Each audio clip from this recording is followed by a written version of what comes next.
Hər vaxtınız xeyir olsun. Mən Ceyhun Həsənov. Sınaq dərslərinin izahını davam etdiririk. Bugünkü sınaq izah dərsimizdə Dövlət İmtahan Mərkəzinin 20 variantdan ibarət sınaq test toplusunun 9-cu sınağın suallarını izah etməyə çalışacağıq. Davam edək. İlk sual kimi bizə nə verir? 17-ci əsrin sonu, 18-ci əsrin əvvəllərində Osmanlı dövlətinə aid ümumi cəhət. 17-ci əsrin sonu təxminən 1680-1700 kimi qeyd etsək, 18-ci əsrin əvvəllərini isə 1701 və 1720, yəni ilk 20 illik kimi qeyd edək.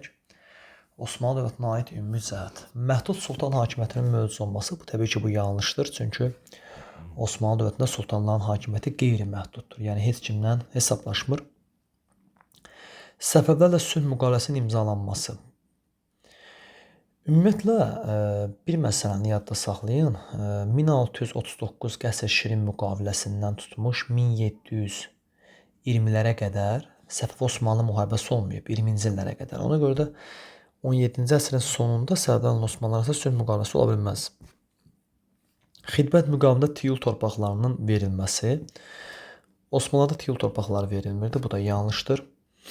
Lalə dövrünə aid islahatların həyata keçirilməsi. Lalə dövrünün 1718 İbrahim Paşanın təyin olunmasından 1730-a qədər götürsək, bu 18-ci əsrdir. Burada cavab D-dir. Niyə? Doğrudan da Osmanlı 1684-1699-cu illərdə müqəddəs birliklə apardığı müharibədə uduzmuşdu. Eyni zamanda da 18-ci əsrin əvvəllərində də Avropa hökmləri apardığı müharibələrdə məğlub olmuşdu. Çünki 1711-ci il Prut səfərindən sonra 3-cü Əhməd həvəslənərək Venesiya və Avstriya üzərində qələbə qazanmağa həvəslənsə də bu məğlub olmuşdur. Ona görə də cavabımız D variantıdır. İkinci sual. Waterloo döyüşündə məğlub olan dövləti müəyyənləşdirin. Təbii ki, bu Fransadır.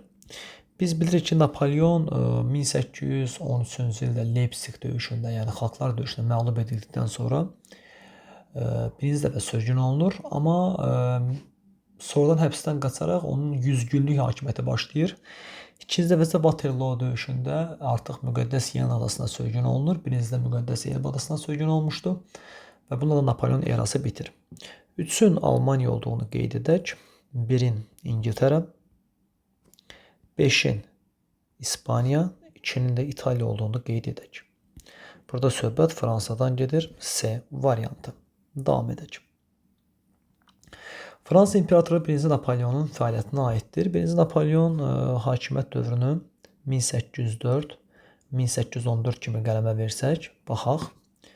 Rusiya çarı 1-ci Aleksandrın məğlubiyyətə uğradılması. 1-ci Aleksandrın hakimiyyət illərində 1801-1825-ci illər kimi vurğulayaq. Bəli, Rusiya çarına qalib gəlmişdir. Məsələn, 1805-ci ildə baş vermiş Austerlitz döyüşündə Napolyon Bonapart həm Avstriya, həm də Rusiyaya qalib gəlmişdi. Sonradan da Rusiyaya qalib gəlib tezlik sülhünü imzalamışdı. Borodino döyüşündə də Ruslar üzərində qalibiyyət kimi saymaq olar. Bir düzgün cavabdır. Üçlər İttifaqı ölkələrini himayə etməsi. Ümumiyyətlə, Üçlər İttifaqının 1879-1882-də yarandığını götürsək, yuxarıda qeyd olunan illərə uyğun gəlmir. Trafalgar döyüşündə ingilislərin məğlub edilməsi. Trafalgar döyüşünün ili yuxarıdakı ilə uyğun gəlir, amma Trafalgarda ingilislər qalib gəliblər.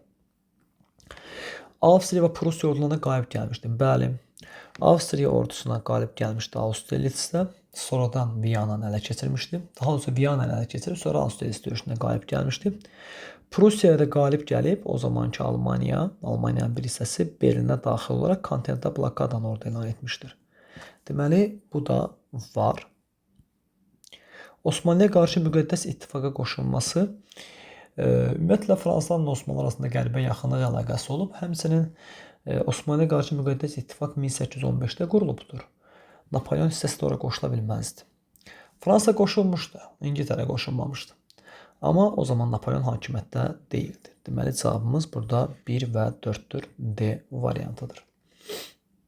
Rusiya çarları 1-ci Aleksandr və 2-ci Aleksandrın hakimiyyət dövrünə aid ümumi cəhət. 1-ci Aleksandrın hakimiyyət illərini 1801-1825 kimi qeyd edək. İkinci Aleksandrın hakimiyyət illərini isə 1855-1881 kimi qeyd edək. Məhkəmə islahatının həyata keçirilməsi bu 1864-dür və yalnız 2-ci Aleksandr üçün keçərlidir. Üzərindən xətt çəkirik. Osmanlı dövlətinə müqavilə imzalanması təbii ki, hər ikisində var. Məsələn, 1-ci Aleksandrın fonunda 1812 Buxarest, 2-ci Aleksandrın fonunda 1878 San Stefano. Ona görə 2 keçərlidir. Aqrar sadi islahatların keçirilməsi bu da hər ikisinin fonunda keçərlidir. Necə? 1-ci Aleksandr 1803-də azad taxılçılar haqqında qərar qəbul edir. Buna görə mülkədarlar kəndlərdən istədikləri qədər pul alıb onları azad edə bilərdilər. 2-ci Aleksandr isə təhkimçiliyi ləğv edib və kəndlərə vətəndaş hüququ veribdir. Ona görə 3 də düzgün cavabımızdır. Fransanın Kanteldə blokada məsələsi də 1806-dır. Bu isə yalnız 1-ci Aleksandra aiddir. Deməli 1 yalnız 2-ci Aleksandra, 4 yalnız 1-ci Aleksandra, 2, 3 isə düzgün cavablardır. Cavabımız C variantıdır. 5-ci suala keçək. 1-ci İstiqlaliyyət müharibəsindən fərqli olaraq 2-ci İstiqlaliyyət müharibəsində ABŞ. 1-ci İstiqlaliyyət müharibəsi 1775-1783-cü illərdə olub. 2-ci İstiqlaliyyət müharibəsi isə 1812-1814-cü illərdə olub. Avropa ölkələrindən böyük dəstək aldı. 1-ci İstiqlaliyyət müharibəsində almışdı İspaniyadan, Hollandiyadan, Fransadan. Birincidə alıbsa, ikincidə alsa belə bu fərq sayılmır. Yanılmış torpaq taktikası. Birincidə istifadə edibsə, ikincidə olsa belə bu fərq sayılmır. Partizan. Birincidə istifadə edibsə, ikincidə olsa da bu fərq sayılmır. Bizə lazımdır ki, birincidən fərqli olaraq ikincidə olsun. İngiltərənin müstəmləkəsi olan Kanadaya qoşun yeritmişdi. Bəli, bu düzgün cavabdır. Ümumiyyətlə, Amerika bu müharibəyə ədalətsiz şəkildə başlamışdı. İngiltərənin başı qarışmışdı Napoleonla müharibəyə və ABŞ bundan istifadə edib Kanadaya qoşun yeritmişdi. 1783-cü il Versal müqaviləsinə görə qalan Kanadaya. Ancaq İngiltərə Leipzig döyüşündə Fransa amilini zərərsizləşdirəndən sonra artıq Amerikanın paytaxtı Vaşinqtonu tutub Ağ Evi də yandırmışdı. Yəni Amerika üçün işğalçı kimi başlayan bu müharibə sonradan azadlıq müharibəsinə çevrilmişdi.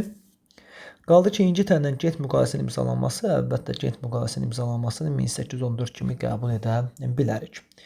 Deməli, burada cavab 4, 5-dir. Davam edək. 20-ci əsrin əvvəllərində Böyük Britaniya. Ümumiyyətlə bir şey unutmayaq. 19-un sonu 20-nin əvvəllərinə qədər Böyük Britaniya demək olar ki, hər şeydə birinci yerdədir. 19-un sonunda isə yenə də çox şeydə birinciliyin qoruyur, saxlayır. Bir dənə sənaye istehsalına görə 3-cü yerə düşür. 1 düzgün cavabdır. Kapital ixracına görə 2-ci yer, xeyr, hələ də birinci yerdə dayanır. 2 səhvdir. Hindistanın işğalını 1856-da başa çatdırıb, axı bu 20-ci əsrin əvvəlləri deyil. Bu da səhvdir. Kanadaya dominant hüququnun verilməsi bu 1867-dir. Britaniya Şimal Amerikası haqqında akt adlanır sinonim olaraq. Bu da səhvdir. Xarici siyasətdə Rusiyanı yaxınlaşdı. Bəli, bilirsiniz ki, Antantanın yaranması 1907-ci ildə Rusiyanın paytaxtı Peterburqda İngiltərə və Rusiyanın yaxınlaşmasından başa çatıb. 6-da C-dir. 7-də İbrahim Paşa Osmanlının əvvəlki nüfuzunun dirçəltilməsini, söhbət nədən gedir? Lale dövründən gedir. Osmanlı dövlətinin mətndə bəhs olunan siyasəti səbəb oldu. Osmanlı dövlətinin əvvəlki qüdrətini bərpa etməsindən xeyr. Tamamilə yanlışdır. Osmanlı bir daha əvvəlki qüdrətini demək olar ki, bərpa edə bilməyəcək. Demək olar ki, kəndlərin təsərrüfatı buraxaraq ölkəni tərk etməsi. Belə bir şey də yoxdur. Çünki kəndlərin durumu tərk etməyəcək qədər pis idi. Osmanlıya qarşı çıxışlar əlbəttə, elə bu çıxışlar 3-cü Əhmədi və onun vəziri İbrahim Paşanı hakimiyyətdən götürdü. D variantı səhvdir. 3-cü Əhməd və onun vəziri İbrahim Paşa fikirləşirdi ki, keçmişdə itirdiyimiz əraziləri geri qaytarmayaq, əlimizdə olanları saxlayaq. Dövlətə qarşı narazılıqlar baş verdiyinə görə güya ki, Osmanlılar ağır vergilər ləğv edib, bu da yanlışdır. Cavabımız C variantıdır. 8-də Səad nəticə əlaqələrinin doğru göstərildiyi. Niştat sülhünün imzalanması Rusiyanın imperiyalanmağa başlaması. Bu düzgün cavabımızdır. Doğrudan da Rusiya İsveçlə Niştat sülhünü imzalayır. Baltik dənizdən çıxış əldə edir. Və bundan sonra Rusiya çarları paralel olaraq həm də imperator titulu daşımağa başlayırlar. Və ilk imperator da 1-ci Pyotrdur. İngiltərədə şanlı inqilabın baş verməsi hakimiyyət dəyişikliyinin dinc yolla. Bəli. Hakimiyyət dəyişikliyi dinc yolla baş verdiyinə görə ona şanlı inqilab deyirlər. Çünki qan axmadan baş verdi. 3. Kiçik Qandarca sülhünün imzalanması Osmanlı dövləti Krımın Rusiya məxsus olduğunu tanıdı. Xeyr, bu yanlışdır. Kiçik Qaynarcada Osmanlı Krımın müstəqilliyini tanıyır ki, daha bundan sonra Krımın gələcək taleyi mənə maraqlı deyil. Əgər üçüncüdə Kiçik Qaynarcanın əvəzinə yazsa yazılsaydı, bu düz idi. Çünki Kiçik Qaynarca müqaviləsinə görə Osmanlı deyir ki, bundan sonra Krım mənim üçün maraqlı deyil. Kim işğal edəcək, müstəqil qalacaq. Rusiya 1783-də Krımı işğal edəndə Osmanlı buna, belə desək, lord ilə desək, cırnadı. Və Rusiya ilə savaşa başladı. Ancaq Rusiya ilə savaşda məğlub olduğuna görə 91-ci ildə baş vermiş Yazısı müqaviləsinə görə Krımın Rusiya birləşdirməsinə sanki bir xeyir-dua verdi və onun Rusiya məxsus olduğunu tanıdı. Deməli, mənim əzizlərim, 3-də Kiçik Qaynarca yox, Yazısı olmalı idi. Saratoga döyüşünün baş verməsi ABŞ ilə İngiltərə arasındakı müharibənin taleyi həll olundu. Bu səhvdir. Çünki Saratoga 1777-dir. Bundan sonra 1781-də Yorktown döyüşü olacaq və bu müharibəni bu həll eləyəcək. Burada cavab 1-2-dir. Yeri gəlmişkən bir maraqlı şey deyim. Yorktown döyüşündən sonra ABŞ ilə İngiltərə arasındakı hərbi əməliyyatlar dayanır. Baxmayaq ki, müqavilə Yorktowndan 2 il sonra 1783-də imzalanır. Burada hadisə və nəticə əlaqəsinə düşsə ki, Versay müqaviləsinin imzalanması, ABŞ və İngiltərə arasında hərbi əməliyyatların baş çatması yanlışdır. Onsuz da Yorktown döyüşündən sonra demək olar ki, heç bir əməliyyat yox idi. 9. Krım müharibəsinə fərqli olaraq 1-ci Balkan müharibəsi nəticəsində. Krım müharibəsi 1853-56-cı illərdə baş verib. Bu müharibənin əvvəlində Allahın o zaman iki bədbəxt dövləti üz-üzə gəlmişdi. Osmanlı və Rusiya. Amma Osmanlı daha bədbəxt durumda idi. Rusiya ona qalib gəlir. Amma sonradan İngiltərə və Fransa Osmanlıya kömək edərək Rusiyaya qalib gəlirlər. 1-ci Balkan müharibəsi isə 1912-13-cü illərdir. Ehtiyatlı olun. Balkan İttifaqı anlayışı deyəndə bu yalnız 1-ci Balkan müharibəsinə aiddir. 2-ci Balkan müharibəsində isə Balkan İttifaqı deyilən bir şey yoxdur. Çünki Balkan dövlətləri bir-birlərinə qarşı çıxıblar. Baxaq. Krım müharibəsinə fərqli olaraq 1-ci Balkan müharibəsi nəticəsində Osmanlı, İngiltərə və Fransa ilə yaxınlaşdı. Krım müharibəsində yaxınlaşmışdısa, 1-ci Balkanda olsa belə bu fərq deyil. Digər bir tərəfdən bu Krımın Balkandan fərqidir. Ona görə bir yanlışdır. Bizə lazımdır Balkan müharibəsinin Krım müharibəsindən fərqi. Yekun olaraq bəli, Balkan müharibəsi nəticəsində London imzalanıb. Krımda isə bu Parisdir. Osmanlı və Rusiya orduları qarşılaşdı. Bu Krımın 1-ci Balkandan fərqidir. Çünki Balkanda Rusiya yoxdur. Osmanlı müharibə aparır Bolqaristanla, Serbiya, Çernogoriya və digər Balkan dövlətləri ilə. 3-də səhvdir. 4. Osmanlının Avropadakı hakimiyyəti başa çatdı. Bəli. Demək olar ki, Balkan müharibəsi ilə Osmanlı Avropadakı hakimiyyəti başa çatdı. Osmanlı dövləti qalib gəldi. Osmanlı dövləti 2-ci Balkanda qalib gəlib. Bu qalibiyyət də belə də məğlubiyyətə bərabər bir qalibiyyət idi. 5 isə səhvdir. Cavabımız 2, 4-dür. 10-cu suala baxaq. Taypinlər və sipahilər. Taypinlər təbii ki, Çində baş verib. Hərəkatın ili 1850-1864-cü illəri əhatə edir. Sipahilər isə 1857-1859-cu illərdə baş verib. Zorla xristianlaşdırma ilə təbii ki, bu sipahilər üsyanıdır. Hərəkat əsgərlərinin çıxışı ilə bu da sipahilər üsyanıdır. Onlar Pakistanlılar və Hindistanlılar dini cəhətdən təhqir olmuşdular. Donuz piyi və inək yağı. Hindli və Pakistanlı əsgərləri razı salmamışdı. Üsyançıların öz dövlətlərinin yaratması təbii ki, belə demək mümkündürsə, bu Taypinlər hərəkatında olacaq. Taypin Tianqo dövləti yaranmışdı. Sipahilər dövləti yaranmayıb. Hərəkatın müstəmləkə zülmünə qarşı baş verməsi təbii ki, hər ikisi müstəmləkə zülmünə qarşı baş verib. Qadınlar və kişilərin hüquq bərabərliyi bu Taypinlərdə var idi. Bundan başqa onlar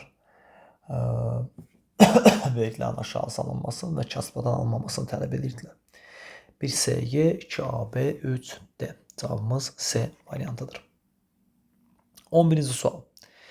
1813-cü ildə müttəfiqlər hansı Avropa dövlətinin məğlubiyyət uğratdılar? Söhbət 1813-də baş verən Leipzig döyüşündən gedir və bu döyüşdə təbii ki, Fransaya qalib gəldilər. Fransa 4-dür.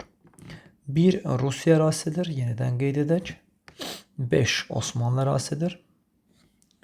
3 Almaniya.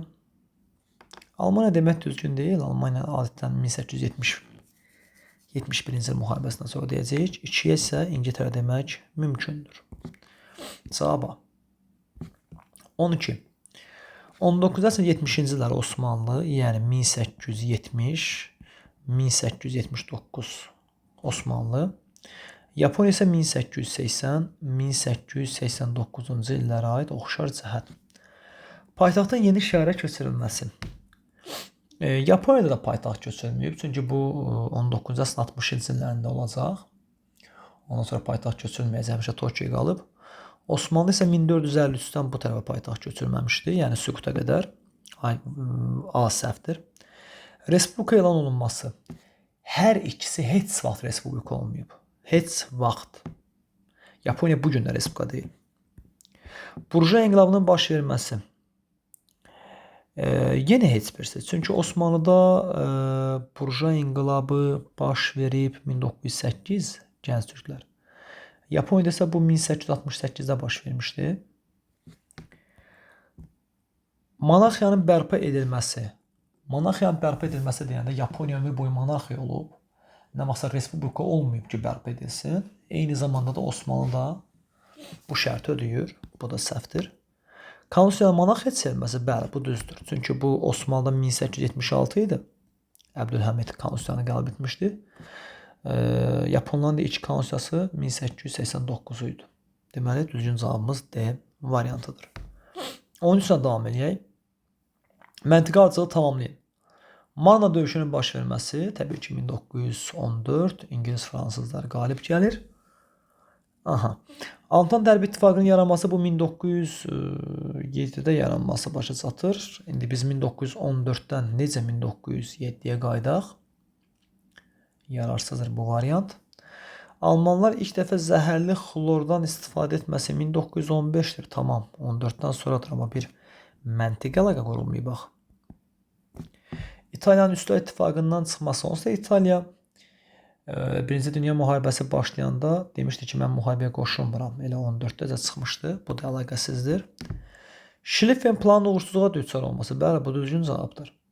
Çünki Almanlar Schlieffen planının A və B variantlarını hazırlamışdılar. A variantına görə ildə müsətli müharibə. Bu, burada suya düşür və Almanlar 2 cəbhə məntəqəsinə düşürlər. Sanki Schlieffen planının B variantına düşürlər. Cavab D-dir. Qaldı ki, Üstlər İttifaqının Çanaqqalada qalib gəlməsi. Çanaqqala döyüşü 1915-16-dır. Tamam. Burada Osmanlılar qalib gəlib. Amma fikir verin. Çanaqqala döyüşünün getdiyi vaxtda artıq Üstlər İttifaqı deyildi. Dördlər İttifaqı idi. Və burada Y variantı düzgün cavab ola bilməz. Bax belə. Burada cavabımız olacaq D variantı. Nəzərə alsaq ki, Çanaqqala döyüşü 16-cı ildə başa çatmışdı. Yanvar ayında. Yanvar-fevral ayında. O zaman artıq Bolqarıstan da var idi və bu dördlər İttifaqı idi. Ehtiyatlı olun. Birinci Dünya müharibəsinin nəticələri kimi Üstlər İttifaqını qalib çıxartmayın. Üstlər İttifaqını məğlub çıxartmayın. Cümləni belə yazsa səhv edəcək. Dördlər İttifaqı məğlub oldu yazmalısınız. 14. Tiflis sülhünə görə Rusiya. Tiflis sülhünə görə Rusiya, ümumiyyətlə, Tiflis sülhündən qabaq köhnə kitablarda verilərdi. Rusiya 1-ci Napoleona məğlub olur Friedland döyüşündə və bundan sonra Napolyon Rusiyanın Tiflis müqaviləsini bağlayır və Tiflis müqaviləsində Rusiya bir iqtisadi, bir siyasi öhdəçilik götürür. İqtisadi öhdəçilik odur ki, mən Fransanın düşməni olan İngiltərədən alış-veriş etməyəcəm və İngiltərə qarşı 1806-cı ildə Berlində elan olunmuş kontinentə blokadaya qoşulacam. Siyasi cəhətdən isə Qərbi Avropa Fransiya, Şərqi Avropa isə Rusiyanın, belə desək, ərazisi hesab olunacaqdır. 7 qalan variantlar hamısı absurddur. 15. Uyğunluq gözlənilmişdir. Düzgün olanı istəyir. Rusiya Çarı 1-ci Pyotrla təmmasib. Əlaqə yoxdur. Çünki 1-ci Pyotrun hakimiyyət illərinin 1682-1725 olduğunu nəzərə alsaq, eyni zamanda da 1-ci təmmasibdə 1524-1576 olduğunu nəzərə alsaq, əlaqə yoxdur. Hərb tarixində ilk dəfə Qumbaraslar ocağını Sultan 1-ci Mahmud, maraq üçün deyim Sultan 1-ci Mahmudun hakimiyyət illəri 1730-1754-dür. Səhv etmirəmsə bu kitablarda verilməyib. Bu düzgün cavabımızdır. İngiltərə inqilabı başlamışdı 16-cı əsrin 40-cı illərində. 17-ci əsrin 40-cı illəri olsaydı düz olardı. Alda döyüşündə Rusiya qoşunlarına qalib gəlmişdi Şeyx Şamil. Şeyx Şamil mübarizə aparıb 1834-1859-da. Əgər Şeyx Şamilin əvəzində Şeyx Mənsur olsaydı cavabımız düz olacaqdı. ABŞ-da İstiqlaliyyət bəyannaməsinin başlıca müəllifi Benjamin Franklin olmayıb. Bu Thomas Jefferson'dır. Deməli cavabımız Bakı variantıdır. 16. Konqresin vətəndaş müharibəsindən sonra konstitusiya etdiyi ilk dəyişikliyə görə vətəndaş müharibəsi təbii ki 1861-65-dir. Şimalla cənub arasında şimal qalib gəlmişdi. ABŞ aşqa qalib gəlmişdi. Səsvermə əsasında senatorları seçmək hüququ aldılar. Ümumiyyətlə senatorların seçilməsi 1913-cü il konstitusiyasına əlavədir. Gördüyümüz kimi zaman fərqi böyükdür. İlk dəfə söz, mətbuat, vicdan azadlığı əldə etdilər. Bu ABŞ konstitusiyasına edilmiş ilk düzəlişdə 1791-də hüquqlar haqqında bildi olub. İlqindən asılı olmayaraq mülki və siyasi hüquqlara sahibdirlər. Bəli, bu təxminən 1866-cı ildə qəbul olunub. O zaman artıq Abraham Lincoln yox idi. Maraq üçün deyim Amerikan prezidenti Johnson idi. Cavab C-dir. İlk konqres seçkilərində iştirak etdilər. Konqresə ilk seçkilər 1789-dur. Nümayəndələr Palatasının üzvlərini seçməyə başladılar. Bu əvvəldən belə idi. Deməli, burada yeganə 1861-65-dən sonra baş verən hadisə hansıdır? 66. Cavab C. 17. Birinci Dünya müharibəsi ərəfəsində. Ümumiyyətlə, ərəfə sözünün mənası nədir? Biri var Birinci Dünya müharibəsi dövründə, bir də var başlamanı az qalmış ərəfə. Çox əvvəl də vermək olmaz. Ərəfə həmin hadisəyə az qalmış. Böyük Britaniya tarixinə aiddir. Hindistanın işğalının barəsi çatdırılması 1856-dır. Tamam. Birinci Dünya müharibəsindən qabaqdır. Amma görün nə qədər qabaqdır. 1913-14 deyil axı. Bir səhvdir. Cənubi Afrika İttifaqı Domnionun yaradılması 1910. Hardasa Birinci Dünya müharibəsinə yaxındır. Götürmək olar. Digər variantlara baxacağam. Xarici siyasətdə Fransa və Rusiya yaxınlaşması 1904-1907-ci illər. Hardasa olar. Yaxın illərdir. Çinin müstəmləkəyə çevrilməsi bu artıq 19-cu əsrdir. Tiryək müharibələrdən sonra. Deməli, burada cavabımız 2-3-dür. Davam edək. 18. Şimal müharibəsi dövründə. Şimal müharibəsi Rusiya-İsveç arasında 1700-1721-də baş verib. Şeyx Mənsur Alda döyüşündə ruslara qalib gəldi. Bu 1785-dir. Yuxarıdakı illərin şərtini ödəmir. B. Bu 1718-dir və şərt ödəyir. Deməli, cavabımız B-dir. Digər variantlara baxaq. ABŞ-da birinci İstiqlal müharibəsi başladı 1775 şərt ödənmir. Rusiya ilə Osmanlı arasında 1791 yazısı şərt ödənmir. İngiltərədə Stuartlar sülaləsi hakimiyyətə gəldi 1603 şərt ödənmir. Deməli cavabımız Bakı variantıdır. Yerdə qalan suallara baxaq. Birinci Pyotrun hakimiyyət dövrü 1682-1725. Rusiyanın Krım xanlığını işğal etməsi bu 1783-dür. Yuxarıdakı illəri ödəmir. Osmanlı dövlətinə müharibə aparılması əlbəttə. Bu 1695-96-cı illərdə Azov qalasını ələ keçəndə də baş vermişdi. Eyni zamanda 1711 Prut zəfərində də baş vermişdi. İkini götürdük.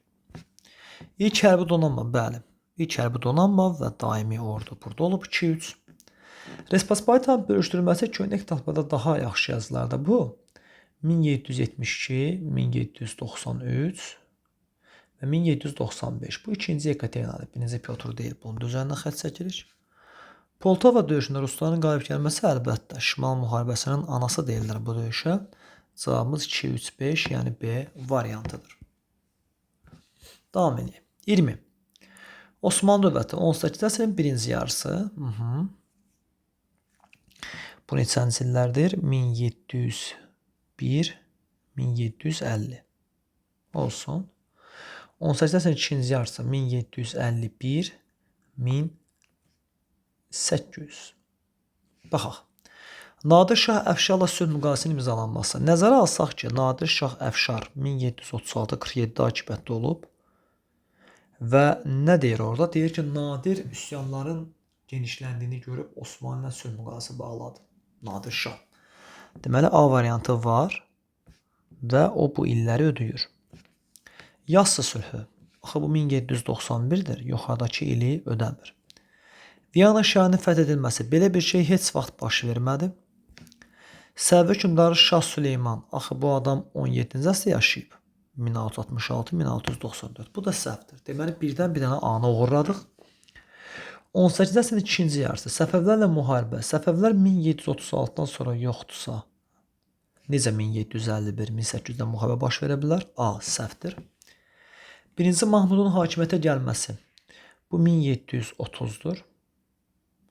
Əmisi 3-cü Əhməddən sonra. Bu da səhvdir. Dağılma dövrü 1791-dən götürülür yazısı ilə. Bu düzgün cavabdır. Yuxarıdakı il şərtini ödəyir.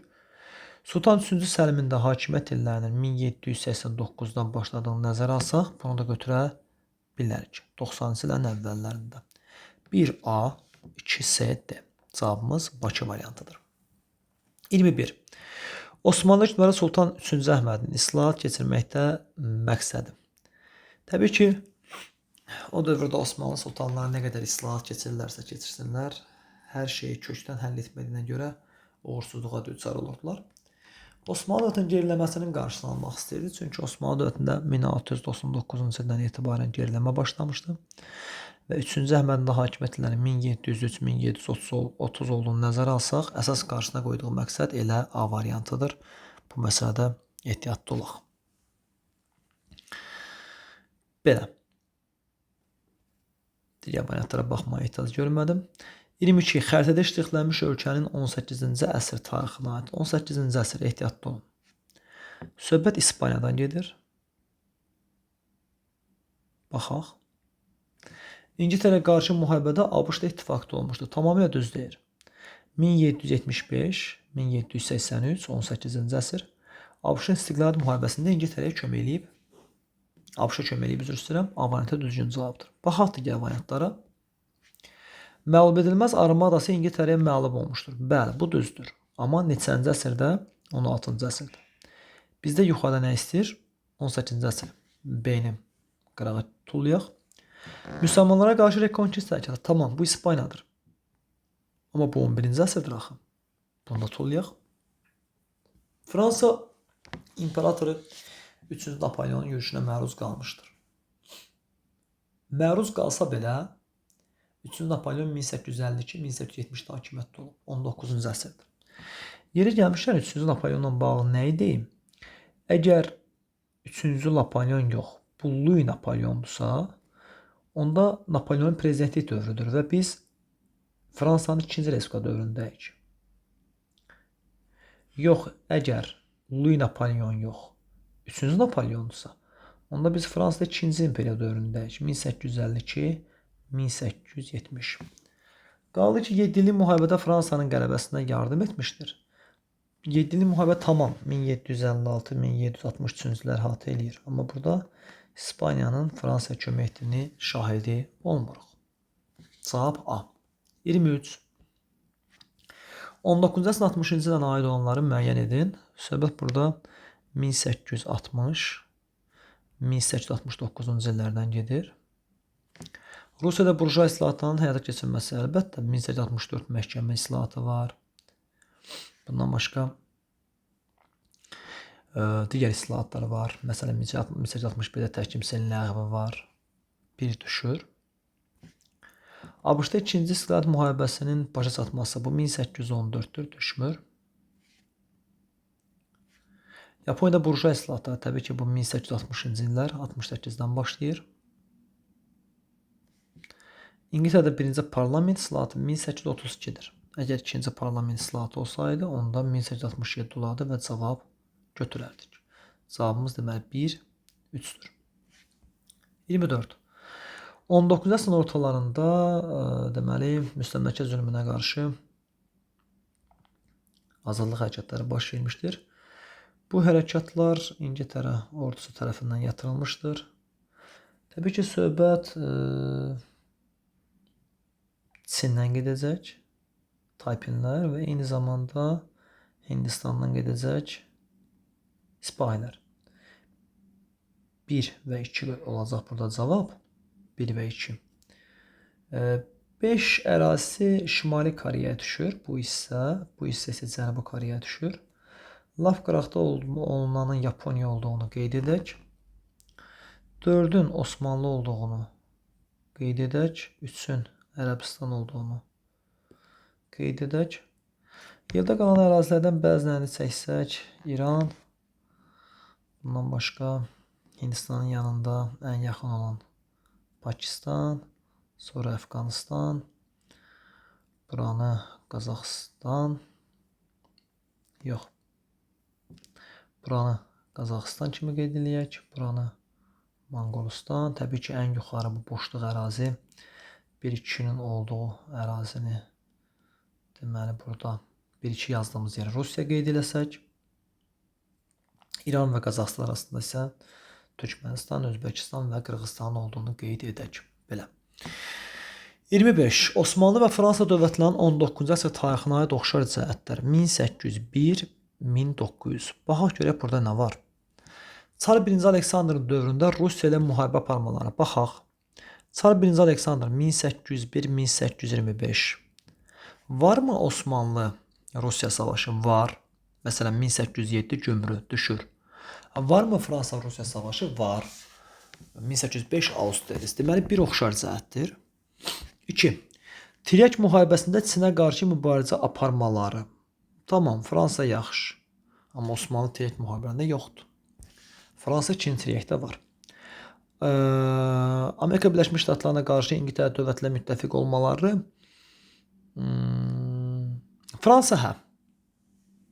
Çünki ABŞ-da vətəndaş müharibəsi gedəndə şimalla cənub arasında İngiltərə və Fransa aşqa, yəni Cənub Ştatlarına kömək edirdi. Amma bu Osmanlıya aid deyil axı. Antanta dövlətlərinə qarşı müharibə aparmaları, ümumiyyətlə Fransa Antantada olacaq, özü-özünə qarşı niyə müharibə aparsın? Krım müharibəsində Rusiyanın məğlub etmələri bəli. Çünki Rusiya Krım müharibəsinin əvvəlində 1853-də baş vermiş Sinop döyüşündə Osmanlıya qalib gəlsə də, amma sonradan Fransızlar və İngilislərlə birləşərək 1854-cü ildə Sevastopol və yaxud Almasay döyüşündə qalib gəlmişdir. Burada cavabımız 1-5-dir. 26. Üçlər İttifaqının yaranması bu 1879-1882-ci illərdir. Sipahilər üsyanının baş verməsi 1857. Osmanlının Prutda qalib gəlməsi 1711. Birinci Napolyon Austerlitz döyüşü 1805. Deməli burada cavabımız 3, 4, 2, 1 olacaq. 27-də Birinci Dünya müharibəsində döyüşlər. Kutulamaları döyüşü 1916-dır. İngilislər Osmanlılara məğlub olublar. İngilislərin uzun zaman tarix səhnəsindən silmək istədiyi bir döyüş olub. Tannenburg döyüşü bu 1914-cü ildir. Burada Ruslar Almanlara məğlub oldular. Jutlandiya o dövrün görünməmiş dəniz döyüşü idi. C variantı İngiltərə, Fransa və Alman donanmaları arasında elə bir ciddi nəticəsi olmadı. Capiroto 1917-dir. Yuxarıdakı il şərtlərini ödəmir. Sadova döyüşü isə 1866-dır. Ümumiyyətlə, yəni yuxarıdakı şərtlər ödəmir. Rusiya və Avstriya və Prusiya arasındadır. Capiroto isə Almanlar və Avstriya Macaristan qüvvələri İtaliyaya qalib gəlirlər. 28-də Otto von Bismarck mənim üçün diplomatiyanın Allahı budur. Henry Kissinger diplomatiya, bu da çox möhtəşəm bir əsərdir. Həqiqətən, yəni 20-ci əsrin diplomatik əsərləri içərisində bəlkə də top üçlüyə daxil olacaq əsərdir. və Azərbaycan dilində tərcüməsi var. Alıb oxumaq mütləq lazımdır. Çox möhtəşəm bir əsərdir. Otto von Bismarckın Almaniya ilə birləşdirməsindən söhbət gedir. Eyni zamanda 48-ci il inqilabını görürəm burada. Bismarckın mənbədə bəhs edilən nailiyyəti yolunda irəli sürdüyü şüar. Bəli, Bismarckın möhtəşəm şüarı var idi. Dəmir və qanla. Belə məsələlər sülhlə həll olunmur. 29-da mənbədə bəhs edilən inqilabın qarşısına qoyulmuş əsas vəzifədən ikisini yazın. Təbii ki, 1848-49-cu illərdə Avropanın digər ölkələri kimi Almaniyada burjuya inqilabı baş verir və bu burjuya inqilabının əsas məqsədi, onsuz da bir burjuya inqilabının qarşısına qoyduğu əsas məqsəd feodal qaydalarını ləğv etməkdir. Digər məqsəd isə vahid Almaniyanı yaratmaqdır. 30. Mənbədə bəhs edilən dövrdə Prusiyanın xəritədə rəqəmlərlə göstərilən ölkələrlə münasibətləri. 1 haradır? Fransadır. 2 haradır? Rusiyadır. Fransa ilə münasibəti necə oldu? Təbii ki, Fransaya qalib gəldi Sedan döyüşündə. Müharibənin başlamasının səbəbi almanların təbii ki, Prusiyanın bütün Almaniyanı birləşdirmək istəməsi idi. Fransızların isə buna mane olmaq istəməsi idi. Amma bəhanə boş qalmış İspan taxtının uğrunda müharibə idi. Və təbii ki, Prusiya Fransaya qalib gəlir. Rusiya ilə münasibətlərə gələndə isə Otto von Bismarck 1864-cü ildə Danimarka ilə belə desək, müharibəyə başlamamışdan qabaq Rusiyanın bir tərəfinə nail olur. Özə necə? Otto von Bismarck ruslara bir balaca tarixdən dərs keçir və onlara deyir ki, biz 1853-56 müharibəsində sənə qarşı qoşulmadıq İngiltərə və Fransadan fərqli olaraq. Nə özümüz qoşulmalıyıq, nə Avstriya imkan verməliyik. Ona görə sən minnətdarlıq əlaməti olaraq bizim işlərimizə qarışmamalısan və doğrudan da Rusiya qarışmır. 64-cü ildə isə Otto von Bismarck Danimarkaya qalib gələrək ondan Şlezvik və Holşteyni alır. Sonra isə Şlezvik və Holşteyni Avstriya arasında bölür. Elə bölür ki, Avstriyanın istədiyi torpağı özünə götürür. Amma hansı ərazi ki, Prusiyanın istəyirdi, onu Avstriyaya verir. Və apardığı diplomatik addımlarla elə şərait yaradır ki, Otto von Bismarck 1866-da Avstriyanın ürəyi partlayır və Prusiya qarşı müharibə elan edir. Və baş vermiş Sadova döyüşündə də Otto von Bismarck qalib gəlir və Avstriyanı kənarlaşdırır, Cənubi Almaniyanı yaradır. Bununla da 1815-ci ildə yaradılmış Almaniya İttifaqına son qoyulur. Və Şimali Almaniya İttifaqı yaradılır ki, Avstriya orada yox idi. Cənubu birləşdirəndən sonra Şimali Almaniya ilə birləşdirmək üçün sonuncu addım Fransa ilə müharibədir. Və Fransada qalib gələrək Almaniyanı birləşdirir və növbəti möhtəşəm bir dövlətin əsasını qoyur. Otto von Bismarck doğrudan da diplomatiyanın tanrısı hesab etmək olar. Bu qədər mənim əzizlərim. Özünüzdən müğayət olun. Allah'a emanet olun.